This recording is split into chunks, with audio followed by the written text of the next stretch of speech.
قارون موسیٰ کی قوم میں سے تھا، پھر وہ ان پر زیادتی کرنے لگا، اور ہم نے اس کو اتنے خزانے دیے تھے کہ ان کی کنجیاں ایک طاقتور جماعت کو اٹھانا مشکل ہوتی۔ جب اس سے اس کی قوم نے کہا کہ اترائیے مت، کہ اللہ اترانے والوں کو پسند نہیں کرتا، اور جو مال تم کو اللہ نے عطا فرمایا ہے اس سے آخرت کی بھلائی طلب کیجئے اور دنیا سے اپنا حصہ نہ بھلائیے، اور جیسی اللہ نے تم سے بھلائی کی ہے ویسی تم بھی لوگوں سے بھلائی کرو، اور ملک میں طالب فساد نہ ہو، کیونکہ اللہ فساد کرنے والوں کو دوست نہیں رکھتا۔ وہ بولا کہ یہ مال مجھے میرے ایک ہنر کے سبب ملا ہے۔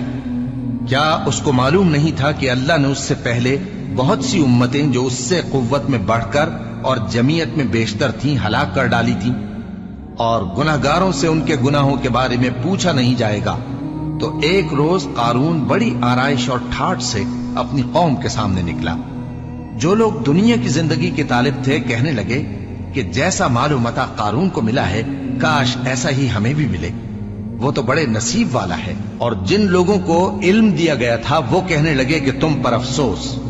مومنوں اور نیکوکاروں کے لیے جو ثواب اللہ کے ہاں تیار ہے وہ کہیں بہتر ہے، اور وہ صرف صبر کرنے والوں ہی کو ملے گا۔ بس ہم نے قارون کو اور اس کی حویلی کو زمین میں دھسا دیا، تو اللہ کے سوا کوئی جماعت اس کی مددگار نہ ہو سکی اور نہ وہ بدلہ لے سکا۔ اور وہ لوگ جو کل اس کے رتبے کی تمنا کرتے تھے صبح کو کہنے لگے ہائے شامت، اللہ ہی تو اپنے بندوں میں سے جس کے لیے چاہتا ہے رزق فراخ کر دیتا ہے اور جس کے لیے چاہتا ہے تنگ کر دیتا ہے۔ اگر اللہ ہم پر احسان نہ کرتا تو ہمیں بھی دھسا دیتا۔ ہائے خرابی، کافر کامیاب نہیں ہوتے۔ وہ جو آخرت کا گھر ہے ہم نے اسے ان لوگوں کے لیے تیار کر رکھا ہے جو ملک میں ظلم اور فساد کا ارادہ نہیں رکھتے، اور انجام نیک تو پرہیزگاروں ہی کا ہے۔ جو شخص نیکی لے کر آئے گا اس کے لیے اس سے بہتر صلہ ہوگا، اور جو برائی لائے گا تو جن لوگوں نے برے کام کیے ان کو بدلہ بھی اسی طرح کا ملے گا جس طرح کے وہ کام کرتے تھے۔ اے پیغمبر،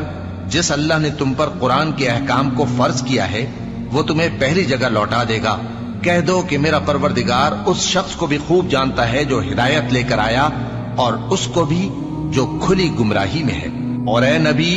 تمہیں امید نہ تھی کہ تم پر یہ کتاب نازل کی جائے گی، مگر تمہارے پروردگار کی مہربانی سے نازل ہوئی، سو تم ہرگز کافروں کے مددگار نہ ہونا، اور وہ تمہیں اللہ کی آیتوں کی تبلیغ سے بعد اس کے کہ وہ تم پر نازل ہو چکی ہیں روک نہ دیں، اور اپنے پروردگار کو پکارتے رہو، اور مشرکوں میں سے ہرگز نہ ہو جانا، اور اللہ کے ساتھ کسی اور کو معبود سمجھ کر نہ پکارنا، اس کے سوا کوئی معبود نہیں، اس کی ذات پاک کے سوا ہر چیز فنا ہونے والی ہے، اسی کا حکم چلتا ہے اور اسی کی طرف تم لوٹ کر جاؤ گے۔